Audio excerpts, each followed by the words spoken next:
Hello G.I. Joe Fanatics! So, nandito naman tayo para mag-review, mag-usisa, tignan itong si G.I. Joe Classified Series Kim Jinx Arashikage, o for short, Jinx. So, itong si Jinx, lumabas siya sa G.I. Joe na movie. Then, parang ano siya doon, parang baguhan pa lang siya, so yun ang naging papel niya doon. Then ang alam ko, bago siya pumasok doon, kumbaga maalam na rin siya sa mga martial arts. So ayan, so unahin natin muna yung plastic packaging. So ito, simula nung itong wave na to, natandaan ko ito na yung pinaka packaging, parang mas slim siya, so parang kinompress nila, so mas maliit yung box compared dun sa mga dating box. So ayan, ano muna natin si Jinx. Then yan, G.I. Joe Kim Jinx Arashikage. Then G.I. Joe Classified Series. Then yan yung Hasbro. Then sa gilid yung QR code, then yung mga attributes niya. Then nasa ano siya, 124 na sa line sa Classified Series. Yan, 124 sa line. Then ito yung isa niyang artwork. So maganda yung artwork niya rito. Then sa likod, yan, alam natin na pagka naka-piring yung mata niya, mas magaling siya. So ayan si Jinx sa artwork niya. Then ayan, punta na tayo kay Jinx. Pero una sa lahat, sa mga accessories niya muna, o sa mga gamit. So unahin na natin itong gamit niyang ito. Hindi ko alam ang tawag dito eh. So, ayan, medyo pagdating dito sa plastic, medyo okay naman yung texture, okay naman yung pagkakagawa. Hindi siya flimsy, hindi malambot, so okay siya. So ito yung isa ng gamit. Ayan. Hindi ko alam kung anong tawag dito. Comment down below kung anong tawag dito sa gamit ni Jinx na to. Then next, meron siyang samurai. Ayan, dahil sa part siya ng mga ninja. Ayan. So meron siyang samurai. So yung samurai niya, okay din yung yung pagkakagawa. So hindi siya flimsy. Ayan. So okay naman. Then tsaka yung galagyan maganda. Tapos meron siyang peg dito para i-peg dun sa likod. Ayan. And binigyan din siya ng mga extra hand. So ito yung close piece. Tapos yung nandito yung trigger finger niya, o yung pang hawak niya sa espada niya o sa gamit niya. So yan,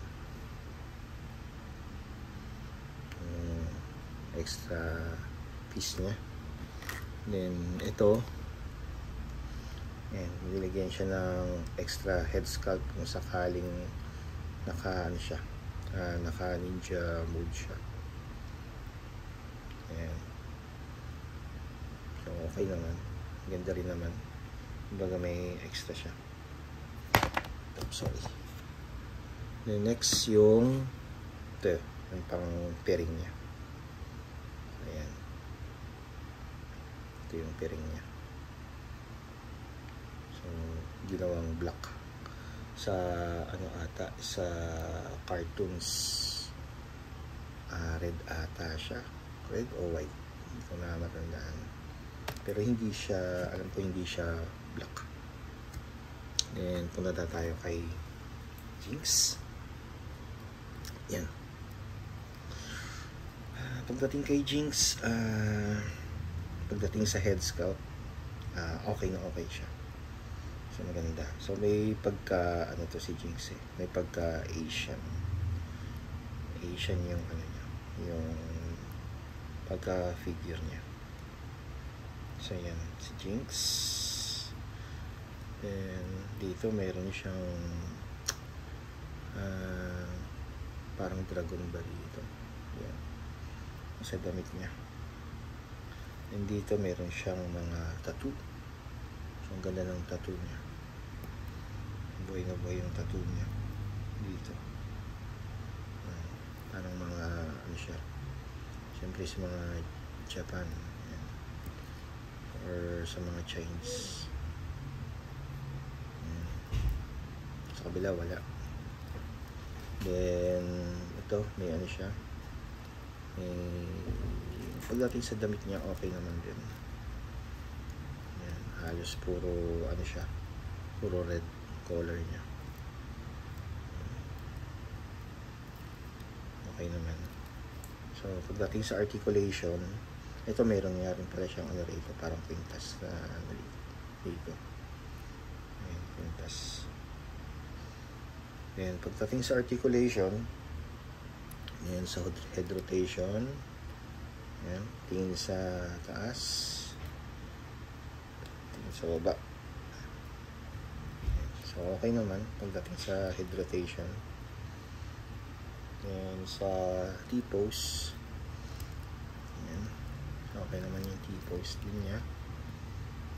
Then butterfly joint, okay naman din.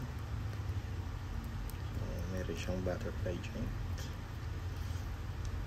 Then double ano rin siya, pinless elbow. Ayan. Ayan. Pinless elbow. Pagdating sa abs crunch, hindi masyado kasi may ano siya, may damit siya rito. So yan lang abs crunch niya, kaya at least meron din. Then dito may ikot din siya rito sa waist niya. Then dito meron siyang drop down legs. So yan. Meron din siyang rotation dito, medyo tight lang dito, meron siyang rotation, medyo tight siya kabila, yun no, meron, pero dito ayun, medyo tight lang. Then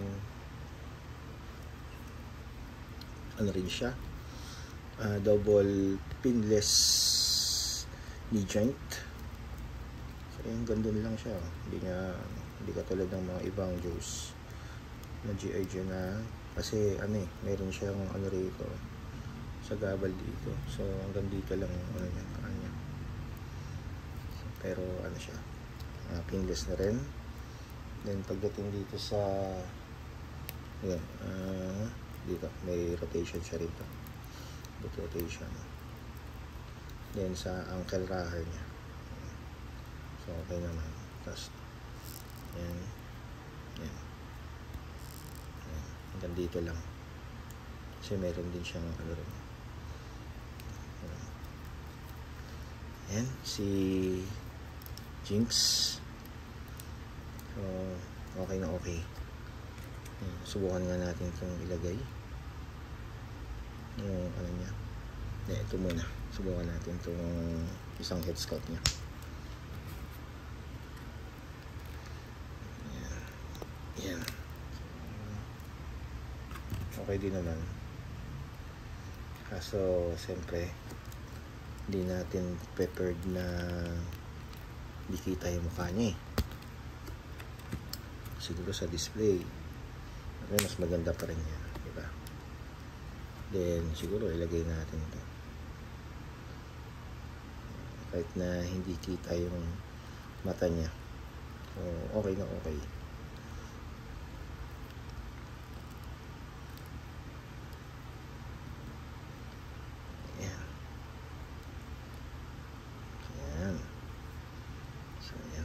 daw. Ayan. So, yan si Jinx. Kapag nakaganyan siya, ano siya, ang galing siya.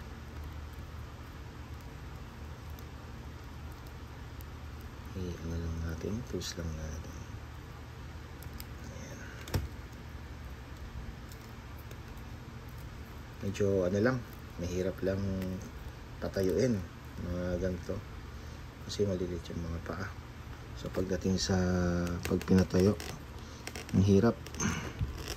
So it takes time para ilang natin. It takes time talaga na patayuin sila. So, hindi ko alam bakit mga halos lahat ng mga female na Joe hirap patayuin. So yan, medyo nakasandal lang ng konti. So yan si Jinx. So yan, maraming salamat sa mga nanood, sa mga sumuporta, sa mga nag-like. Yo Joe!